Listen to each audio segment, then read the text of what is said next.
Now, that appeal on December 2nd that Rachel was speaking about appears to be Peterson's only hope of being able to play in the remaining games of the season. But even if Peterson wins a quick decision, Commissioner Roger Goodell has said he won't consider reinstating Peterson until April 15th. Now, to sort out these legal issues in the Peterson case, we turn to Hamline Law Professor Emeritus Joe Daly. You have been a longtime arbitrator who has worked on, you said, dozens and dozens of management union disputes. Correct. All right, and you have also looked at the NFL union's player agreement, which I understand is quite lengthy. Yeah, I read every word of the 301 pages of the contract between the players' union and the management. All right. NFL. You've been doing this a long time. Does he have any chance of winning this appeal? If he wins this hearing on December 2nd, and the hearing officer who's been appointed by the commissioner under the contract says that he should return, then he has the possibility. But I don't think that's going to happen. Because that hearing officer was appointed by the commissioner? Correct. All right. Which is under the contract. It's the commissioner's discipline. Contractually, he has a right to appoint a hearing officer and have that person hear the case. Okay. If he loses the December 2nd hearing, you told me he has the right to appeal. How quickly can that appeal happen? Well, then he has a right to appeal to arbitration, in which there are neutral arbitrators. They've been, the arbitrators, the list of arbitrators has been negotiated between the Players Association and the NFL.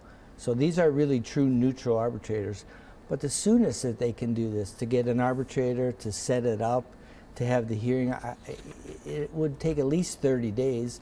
And then after the hearing, and that would probably last 2 or 3 days, the hearing, then the arbitrator would have 30 more days to make a decision. So the season's done? The season's done. So unless he wins December 2nd, which you think is highly unlikely? I think it's highly unlikely that he'll win this hearing. Okay. Critics of the commissioners have said the NFL is making this up as they go along, and that Peterson's really being used as an example because of all the other situations and problems with domestic assaults. Do you agree with that? I think they are making it up as they go along. But I wrote down the language of why they have suspended him. The language in the contract says this, that if a player engages in conduct detrimental to the integrity of or public confidence in the game of professional football, then he can be disciplined.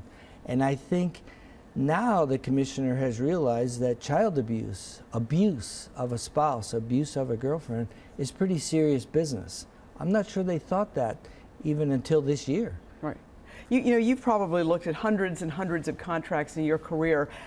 How much power does this contract, the NFL players contract, give to Roger Goodell, and how unusual is that? It's not unusual for management to have the right to discipline a worker. It's not unusual at all. In contracts, typically you're not supposed to discipline except for just cause.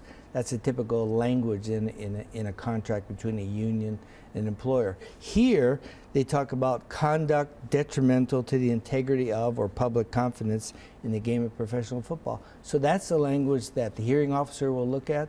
That's the language, if it goes to arbitration, the arbitrator will look at. All right. Well, Professor Joe Daly, thank you so much for coming on. We appreciate you going over that contract for us. Thank you. Thank you.